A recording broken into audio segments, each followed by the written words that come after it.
Okay, so this passage is from an early chapter in the book where Edie's pretty early on in her investigations, but unbeknownst to her, even at this point in time, she's being followed by a very murky character who's been tasked, who turns out to be a hitman, but's been tasked with scaring Edie, 13-year-old Edie.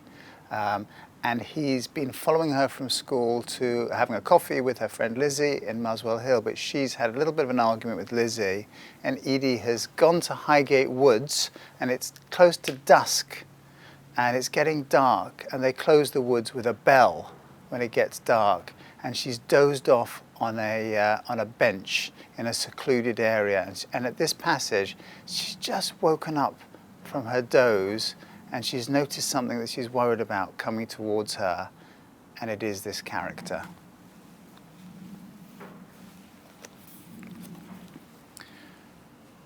The dark shadow was approaching with menacing speed, hands inside pockets, head and shoulders hunched, 50 meters, 40 meters. With legs like jelly and a fierce pounding in her chest, Edie felt immobilized by fear, but she knew that she had to act quickly. Edie slapped her fists on her thighs to force her lower limbs to get her standing. At 30 meters, the features of the man's clothing were becoming clearer and his speed was increasing alarmingly. The slightest of tilts of his head upwards clarified that he was unquestionably heading straight for the young girl. As she stood up, Edie thought quickly. The one advantage that Edie had, possibly, was that she knew the woods and the prowler hopefully didn't. If she went left, the path wended its way to a corner of the woods and a side entrance that was quite far off. However, that section of the woods was isolated and unsafe. The chance of seeing anybody else at this hour was extremely remote. No, Edie had just one option: to delve into the undergrowth behind her and try to weave a route round and back to the main gate.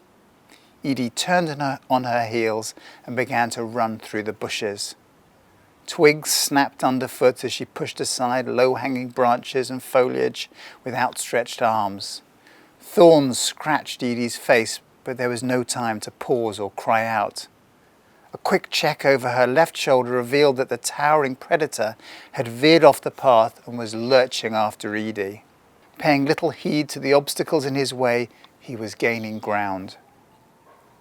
As Edie battled through the vegetation, she was acutely aware of two noises associated with her progress: the rapid-fire gasps of her own breathing and the trampling of leaves and earth underfoot. But then a third sound began to intrude, the crashing of a person with greater mass and velocity. He was so near now that Edie could almost hear his breath. A realization flashed across Edie's mind as the park cafe came into view. She wasn't going to make it to the exit, so she needed another plan. The toilets next to the restaurant? But if he located her, she'd be completely trapped inside. What about the seating area beside the cafe building? Again, it was enclosed by fencing, and if he entered, she'd be unable to get out. Only one other possibility. With the adrenaline-fueled effort of a life in danger, Edie darted around the cafe towards the shed that contained educational material for children about the wildlife and ecology of Highgate Woods. An unexpected spark of memory brought back a visit with her mother, who had enjoyed the photographs of how the species and the environment of the woodland had evolved over time. Edie caught sight of what she was looking for and crouched low behind one of the two benches in front of the education shed. She held her breath. Despite the terror, the atmosphere of the evening felt impossibly calm. No rain, no wind, no voices, just a chilling stillness. Apart from the chirping of a bird in the distance, the only sound was the thumping under Edie's sweater. The man who'd been giving chase was suddenly nowhere to be seen. Maybe he'd changed his mind. Perhaps he'd been seen by a walker. A bead of sweat made its way down Edie's forehead and settled in the corner of her left eye. She wiped it away whilst maintaining complete concentration. Then the predator appeared. with surprising quiet for a man of his size. He was just meters away on the other side of the education shed, but seemingly hadn't seen her yet. He stopped and looked around in an alarmingly measured manner. What else could Edie do? If she ran now, he'd be on her in an instant.